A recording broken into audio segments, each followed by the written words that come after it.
สบายดีทุกคนเนาะอันนี้เป็นอีกทริปหนึ่งที่ค่อยยังคงรู้สึกว่ายังคงคิดฮอดแล้วก็อยากไปอยู่ตลอดเนาะค่อยไปแม่นอ่าวันที่23เดือน11 2024เนาะปีกายเนาะทุกคนเนาะเอิ้นว่าแบบสถานที่นี้แม่นบ้านน้ำเฟืองเนาะเมืองแมดเนาะทุกคนเนาะไผที่อยากไปเนาะหรืออยากไปอยากหยังเนาะมีเบอร์ไกด์หรือว่าน้องสายเขาเจ้าที่พาเที่ยวอยู่บ่อนนั้นเนาะทุกคนเนาะ การไปมันค่อยไปปีกายเนาะแนะนำว่าให้เป็นรถฟูลวินเนาะถ้าว่าเพื่อมันมีฝนตกเนาะเพราะว่าอากาศอุดมสมบูรณ์แห้งเนาะฝนลงตลอดเนาะในมื้อที่ค่อยไปก็พอดีค่อยไปฮอดนี่ก็เป็นบ้านน้ำเฟืองเนาะก็คือฝนตกแต่นครหลวงเวียงจันทน์เนาะทุกคนเนาะ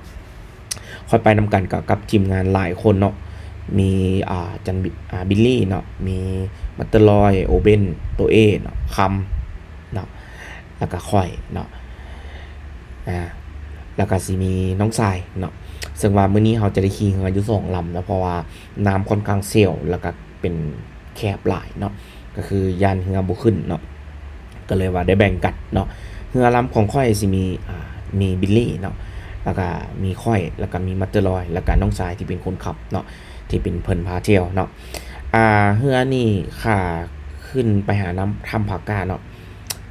ใช้เวลาประมาณขึ้นไปประมาณชั่วโมงกว่าเกือบ2ชั่วโมงเนาะ ลำละประมาณ700,000 600,000 700,000นี่แหละเนาะ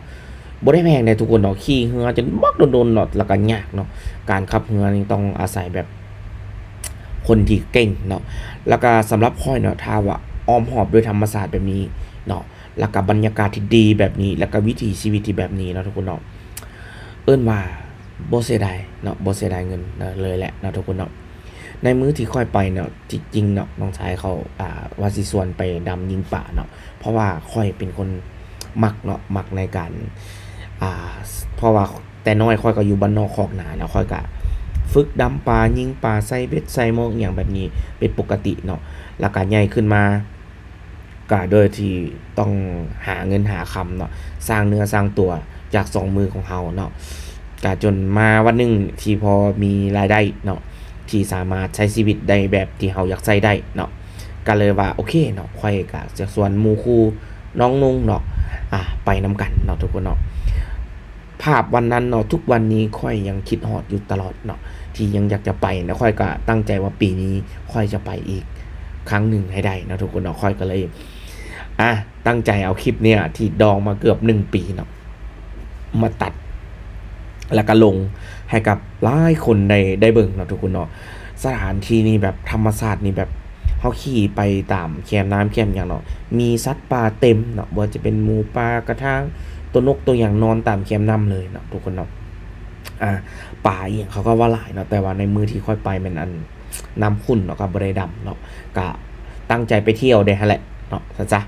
เนาะทุกคนสังเกตเนาะอ้อมหอมนี่จะแบบโดยป่าไม้ที่แบบเป็นป่าใหญ่เนาะป่าใหญ่เพราะเขาบ่ได้ทำลายป่าเนาะเกณฑ์นี้น่าจะป่าใหญ่อีหยังต่างๆเนาะแล้วก็ อากาศเนี่ยเย็นตลอดเลยเนาะธรรมชาติเนาะทุกคนเนาะแบบรู้สึกเลยว่ามีความสุขแฮงเนาะเหมือนเฮาแบบเพิ่มพลังให้กับตัวเองนะทุกคนเนาะมื้อนี้เนาะที่จริงค่อยก็ตั้งใจว่าค่อยแบบมาดื่มด่ำธรรมชาติเนาะก่อนที่ค่อยจะตัดสินใจไปก็ค่อยก็เห็นนักท่องเที่ยวหลายคนที่เขาไปเนาะแล้วก็รีวิวให้เบิ่งเนาะ ถึงความงดงามแล้วก็ความอุดมสมบูรณ์เนาะอันนี้เป็นอีกหนึ่งที่ค่อยไปแล้วรู้สึกภาคภูมิใจแล้วก็อยากกลับไปเยือนอีก1ครั้งนะทุกคนเนาะความภาคภูมิใจนี่เนาะค่อยเนี่ยไปใส่ค่อยทำบ่แท้บ่ว่าค่อยจะบ่ค่อยเอาลงเนาะแต่ว่าค่อยนี่จะมักถ่ายเก็บเนาะแต่ว่าด้วยความที่ว่ามันคิดฮอดแล้วก็อยากไปเยือนธรรมชาติเนาะเฮานั่งแต่ในห้องเฮ็ดเวียก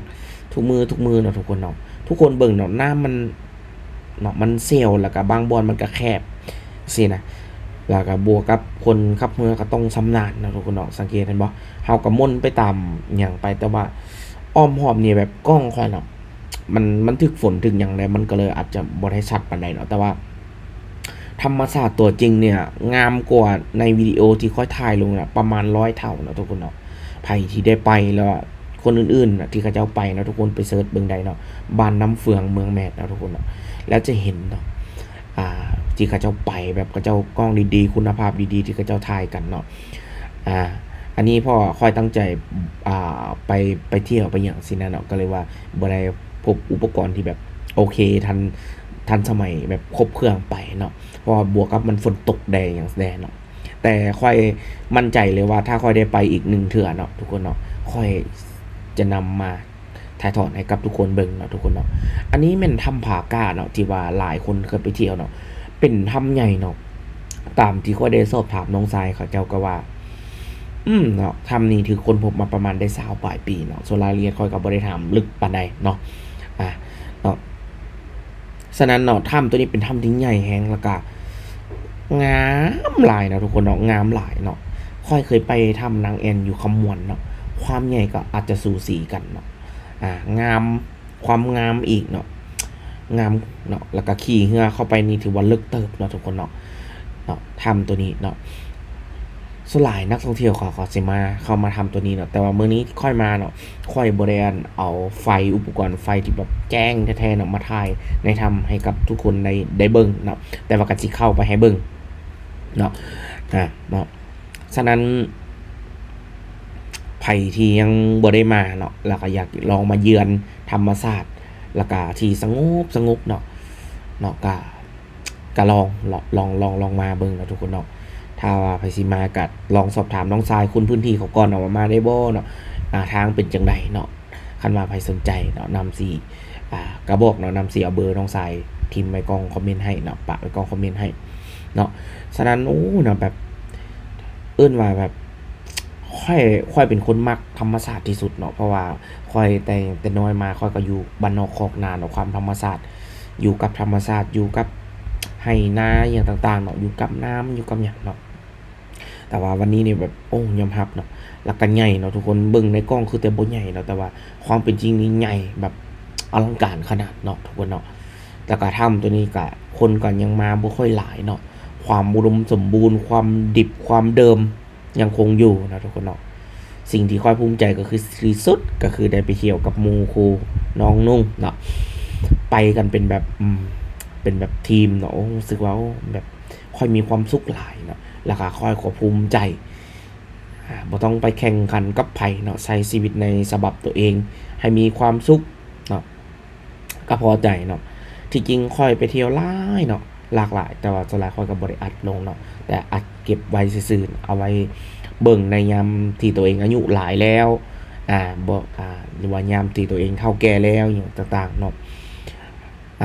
แต่ว่าเฮาก็สิเข้าไปเนาะคันสิพายเข้าไปมันไกลเนาะ ในถ้ำนี้พอถ้ำนี่เป็นค่อนข้างลึกเนาะแต่ว่าถามน้องทรายเขาว่าโอเคเนาะเฮาสิติดจักเข้าไปเนาะทุกคนเนาะเพราะว่ามันค่อนข้างลึกนะเนาะถ้าว่าโอเคเนาะเฮามีโคมไฟโคมหยังก็ค่อยๆพายแล้วก็ค่อยๆถ่ายแต่ว่านี้เฮาตั้งใจสิเข้าไปเบิ่งแล้วก็สิออกลงเมืองเนาะ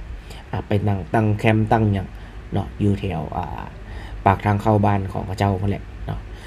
บ้านน้ำเฟืองพุทธเนาะ แต่ว่าในมื้อที่ค่อยไปเนาะค่อยตั้งใจที่แบบไปแบบไปนั้นค่อยกับบริเกียมอุปกรณ์ยังไปดีเลยเนาะกาว่าสิไปสิกลับเนาะเครื่องนอนกับบริเกียมยังไปเลยเนาะทุกคนเนาะอ่ะเดี๋ยวเราเบิ่งกันเนาะเดี๋ยวเรากำลังขี่เรือเข้าไปเนาะทุกคนเนาะไกลเนาะโดนเติมเนาะขี่เรือมักโดนๆเนาะทุกคนเนาะแต่ว่าช่วงมันมืดๆเนาะนำกระชิตัดออกให้เด้อเนาะเพราะว่าเบิ่งก็คือสิบ่เห็นหยังแต่ว่าได้นำได้เบิ่งตาเปล่าแท้เห็นเนาะแต่ว่าในกล้องอาจจะบ่ได้เห็นแต่ว่าถ้าได้ไปอีกรอบนึงก็สิเอาอุปกรณ์ไฟอย่างดีๆไปถ่ายให้กับหลายๆคนได้เบิ่งเนาะหรือว่าใครที่สะดวกก็อยากจะไปก็ไปเนาะ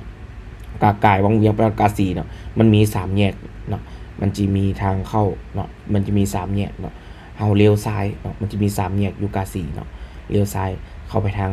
เมืองแมดเนาะเอาเข้าไปทางนั้นแหละเนาะถามคนในพื้นที่ก็ได้คันเฮาบ่ฮู้เนาะถ้าใครที่อยากจะไปเนาะหรือว่าโอเคเนาะนำจะส่งโลเคชั่นเบอร์น้องทรายให้เนาะให้น้องทรายส่งโลเคชั่นให้ก็ได้เนาะที่นำไปกับอินเทอร์เน็ตก็ได้เนาะได้เบิดเนาะบ่มีว่าอินเทอร์เน็ตบ่ได้ก็ยังสามารถเฮ็ดเวียกเฮ็ดงานได้ปกติเนาะทุกคนเนาะมันมืดแล้วก็สิตัดเอาไว้ประมาณนี้เนาะเพราะว่าเบิ่งไปก็คือสิบ่เห็นหยังแต่ว่าเข้าไปอีกโดนเติบเนาะทุกคนเนาะอันนี้ก็สิเดี๋ยวสิมาถ่ายตอนกำลังออกให้เบิ่งเนาะเพราะว่า ที่จริงเขาไปเที่ยวโดนเนาะถ้ำอันนี้แล้วก็มันมีทางออกไปอีกเป็นธรรมชาติอีกบ่อนหนึ่งเป็นเมืองเป็นเหมือนเมืองลับแลอหย่างประมาณนี้แหละคล้ายๆกันเนาะแต่ว่าแบบเป็นแบบแต่ว่าค่อยกับบ่ได้ไปแต่ว่ามื้อนั้นค่อยพ่อค่อยกับบ่ได้เตรียมตัวไปดีแดเนาะแต่ว่าเทื่อหน้ามีโอกาสค่อยไปแน่นอนเนาะอันนี้ก็จะเป็นลำของโอเบนคำเขาเนาะแล้วก็ตัวเอเขาเนาะเนาะที่จริงน่ะลึกเนาะแล้วก็ใหญ่เนาะทุกคนเนาะเบิ่งถ้าเทียบใส่เฮือมาทุกคนเนาะ เขาว่าช่วงน้ำใสนี่แบบเขียวงามเลยแหละเนาะแต่ว่าอันนี้ค่อยไปช่วงมันน้ำขุ่นเนาะก็เลยแบบขนาดน้ำขุ่นได้ให้เบิ่งบ่บักงามเนาะทุกคนเนาะอ่าฉะนั้นไผที่อยากจะไปนะทุกคนเนาะลองไปดื่มด่ำกับธรรมชาติแล้วก็วิถีชีวิตที่แบบไม่เมื่อยนะบ่ฮู้ว่าสิเฮ็ดหยังแล้วก็เอิ้นว่าบ่มีแรงบันดาลใจสิเฮ็ดหยังหรือว่าบ่มีไฟในการเฮ็ดเวียกอีกหยังลองไปเด้อเนาะลองไปดื่มด่ำกับธรรมชาติเบิ่งเนาะแล้วจะเฮ็ดให้เรามีไฟเนาะทุกคนเนาะอ่ะแล้วจะเฮ็ดให้เรามีไฟในการเฮ็ดเวียกคิดอย่างสิ่งหลายอย่างได้เนาะอันนี้เราก็มาเกียมจัดสถานที่ดังไฟเนาะ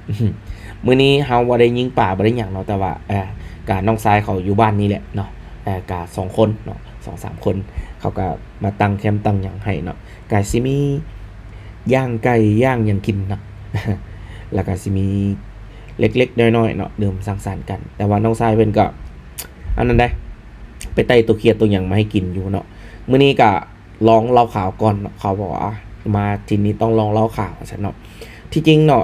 เห็นหลายคนเขาก็มาตั้งเต้นตั้งอย่างนอนแถวนี้อยู่เนาะถ้าไปสีมากะผู้พันน้องทรายได้เนาะทุกคนเนาะนี่ก็มีแต่สุดรอทางนั้นเนาะมื้อนี้มาเนาะค่อยภูมิใจแล้วก็รู้สึกว่าอบอุ่นหลายเนาะบ่ต้องมีหยังหลายเนาะมีใครมีหยังเนาะรู้สึกว่ามันมีความสุขเนาะครับเนาะอันนี้คือสภาพหลังจากที่ไปมาแล้วเนาะ